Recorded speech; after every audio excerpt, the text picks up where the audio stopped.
What is a local urban legend in your area? There's this guy who used to work for a fast food restaurant, but one night he cut off his hand, and while going to the hospital, he got hit by a bus. Now, every Tuesday night, he and his spatula hand haunts the restaurant. You'll know he's there because the lights will flicker, the walls will ooze green slime, and then finally, he gets you. I live in the city of Yonkers outside of NYC. The son of Sam was a resident here, and supposedly was caught up in a local devil-worshipping cult that operated out of a park nearby. It is said that the son of Sam took the fall for cult who were all involved in the murders. Supposedly, there were politicians and police officers also in the cult, so that they needed a cover-up. It makes for an interesting story, if nothing else. The albinos of Hicks Road, San Jose, California. There is an albino community that lives there. The sun hurts their skin, so they only come out at night. When you drive down the road, your car lights also hurt their skin, so they hide behind trees. The albinos will chase your car. There is often a white van parked along the road, and the driver will try to get you to help him fix his car, only to kidnap you, rape you, kill you, etc. I mean, none of that stuff is even remotely true, but it's been an urban legend for several decades now. Not really an urban legend, but here I go. We have kind of a big industry in my hometown based on winning/mining white sand. They say it's the purest in the world. Anyway, when they can't get any more sand, they just leave it behind, and that leaves a lot of lakes. People, well, adults, would always tell us about the quicksand people got stuck in /disappearing/dying. Now I'm older and I know there's no quicksand in most of these lakes and nobody really ever died. It was just a means to keep children from going swimming there. Cause yeah, they're dangerous. No supervision, very big, very deep, and very cold. There is a historical farm near my hometown where it's rumored the owner committed murder. It's believed he was a well-respected man who acted as the local minister. He once told the congregation that he was better off preaching to rocks, so he put a bunch of stones in the pews and preached to them. On to the murder. He supposedly impregnated his daughter. He was so mad at this that after the birth he killed the baby and his daughter in the basement. A friend of mine swears she talked to a ghost of the girl when she was younger. Munger Road. I live in a town that has haunted railroad tracks. Spooky, I know. Rumors say that if you stop on the track late at night and put baby powder on the rear bumper, you'll get pushed off the tracks, and when you go look at the powder, it'll have handprints on it. According to legend, a bus full of kids got hit by a train, and they don't want anyone else to get hit. They also made a movie about the tracks called Munger Road, which is a thriller. Not my current local area, but my hometown has this myth of the woman in white, who was a noble during the 16th century and was locked in and left to starve in the basements of the building that is now the town hall. People always told tales of encountering the phantom in the toilets. What a great way to ruin a legend. We have a cry-baby bridge, but after a Google search, it seems lots of places have cry-baby bridges. Basically, you park under it at midnight, honk, and then you hear a baby crying and a white hours runs by or something. I've done it and nothing happened. I'm sure there are better ones I am forgetting. Probably the Triclops.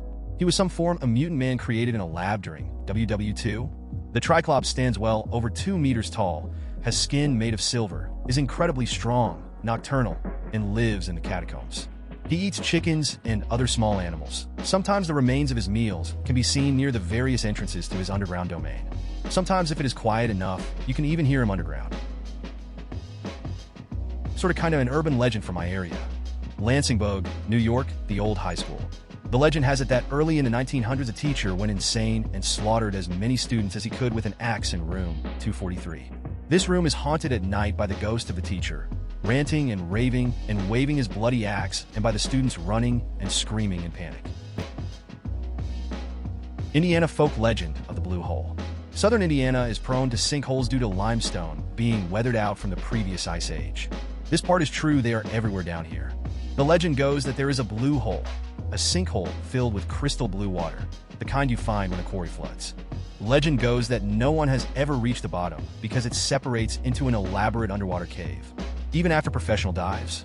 Some teens drowned in the blue hole and their bodies were never found. The blue hole just swallowed them up.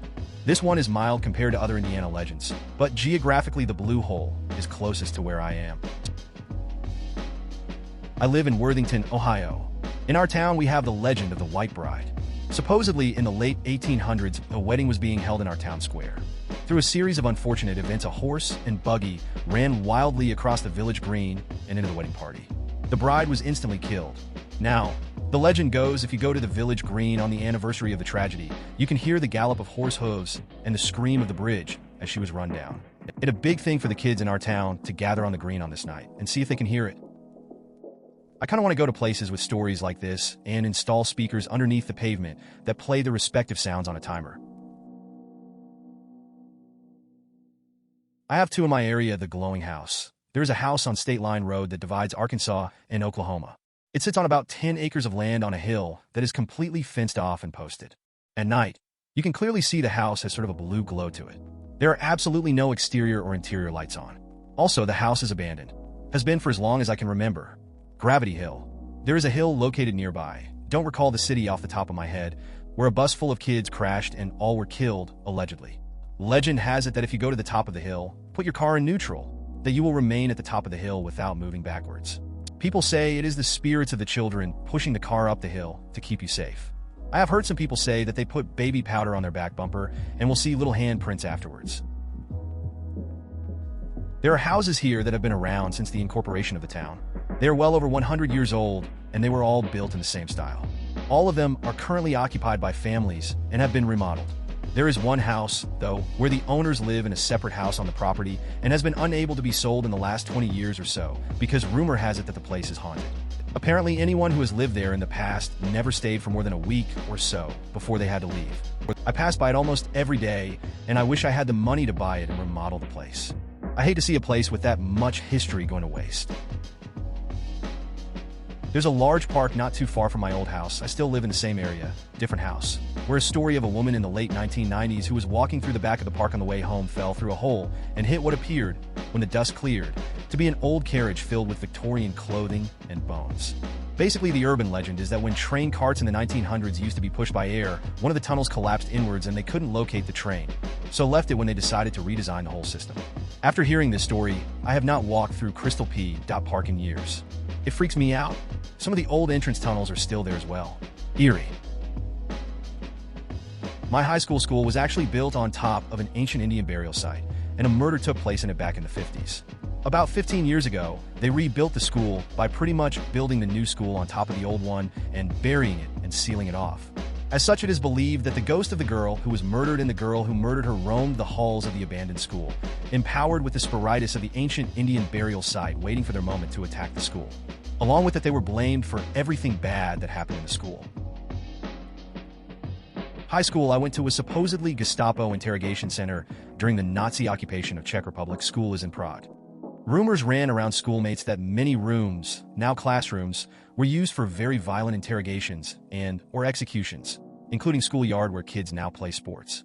After graduation or during senior year, can't remember exactly. I found out that the building actually was Gestapo station during war, but the part about executions is unclear. No records made or destroyed records, but given the nature of former tenants, it is maybe more true than rumor. Another legend around this was that Nazis started renovating the building and added new wings to it so it would look like swastika from aerial view, but never finished it before the end of war. Though that one seemed more unlikely, since you need to use a lot of imagination to see swastika from aerial view. It was certainly spooky during the 6 years I went there. There is an old 10th century castle, think military outpost, not fortified housing for the local noblemen. It is said to be cursed and turns anyone who lives there into an evil bandit. Turns out this comes from the fact that the noble family that had it built turned to a life of pillaging about 3 generations later, around 1050, and was therefore crushed by the Dukes of Burgundy, who didn't really like their noble families to mess with their territories. Afterwards, it was used to protect the valley of the Somme below, and the real castle of the Dukes that is still standing about 10 kilometers away. During the 18th and 19th century, the castle, now motley a ruin, housed hermits, mostly religious shut-ins, the last of whom were chased away by the locals after things went missing in random farms. There's a cemetery in the area with a special feature. On one of the graves, the coffin is under a large stone and suspended from above ground chains, so it sort of floats below ground level. You can supposedly see the coffin through cracks where the ground is settled around the stone. At one point, there was a bell or bells hung from the chains, but those are long gone. The purpose of this arrangement was that if the person was buried alive, their movement would make the bells ring and they could be disinterred. The legend is that if you go there around the anniversary of the person's death, you can hear the bells ringing. Not a creepy one, but a local legend / myth / what have you in Gainesville, Florida, is that Tom Petty, who grew up there, wrote the song American Girl about a University of Florida student who committed suicide by jumping off Beatty Towers. Beatty Towers are a pair of apartment-style dorm towers on the edge of U.S. campus. Southwest 13th Street, one of the busiest streets in the city, runs right next to the towers. The general name for 13th is US Route 441. She can hear the cars roll by out of 441, like waves crashing on the beach. And obviously the lyrics are about a girl freaking out about whatever. Those lyrics plus local landmark equals urban legend. Petty categorically denies that's what the song is about. BD Towers dorms don't have balconies like it said in the song, and it's not even clear if a student living there committed suicide at that time, but Gainesville residents and UF students love to play it up. When I was in grad school, there were all sorts of weird rumors about the bodies under the dorms. There's supposedly close to 500 of them, and the school would intensely deny that they were there, but one of my friends supposedly had seen all the files on the locations and whatnot because of an internship she was doing through the MLS program. Fast forward a few years, and a water main breaks under one of the dorms, and we suddenly have to deal with 300 graves they just found under the dorms. The state put up dorms directly on top of a cholera mass grave, which I'm assuming they must have known about. The White Lady. Her name is Dorothy Southworth, and she died of a broken heart. She doesn't really do much besides roaming around the place. A road goes through what was previously her garden, and people have reported seeing her in their rear-view mirrors as they've driven past. She resides at Samlesbury Hall, UK, and it's allegedly one of the most haunted places in the UK. Well, it's not really an urban legend because nobody believes me, but I'm 90% sure it's real. Ghost Bus. So Ghost Bus is an unmarked bus that drives around randomly. I have yet to see Ghost Bus in its entirety. I only ever see it round corners, but when I round the same corner a minute later, it's gone that I take the same buses constantly, yet only see it a handful of times, every time in a different place. I've stayed in the transit center for over an hour once, and never saw it stop there. I've seen silhouettes of people inside, but I never see anyone get on or off. Derbyshire, Chesterfield to be exact. Spawny fucking Norman. I've no idea where it originated, but he's in the woods, and he's out to get you. Clearly he's a hedgehog tripping epic balls, but still, when you've had a few shandies and you're staggering home, and someone mentions him, well, you do walk home faster. The Creature of Harrison Bay. I live about 15 minutes from Harrison Bay, which is just an area of a bigger lake in eastern Tennessee. Deeper into the bay, there's a nuclear power plant. Legend is a worker that was exposed to the radiation and accidentally fell into the lake.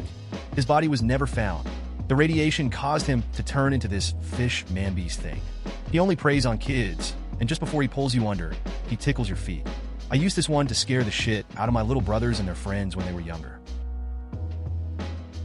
I live in Louisiana, so we have quite a few yarns to spin. My personal favorite is of the Chattawa Monster in my hometown. The story goes that a circus train was coming along and derailed out in Chattawa. Now aboard this train was a variety of critters, but the most notorious of them was a freak. It was a cross between a man and beast, yet not quite either, and was terribly ferocious, so naturally, it was kept in heavy cage in its own rail car. When the train derailed, all the cars went into the woods and killed most of the animals save for a few monkeys that fled to the woods and this creature. Well, the story goes that should you take you a little ride out to the Chattawa Bridge in the dead of the night. You then kill your truck, wait till the strike of 12.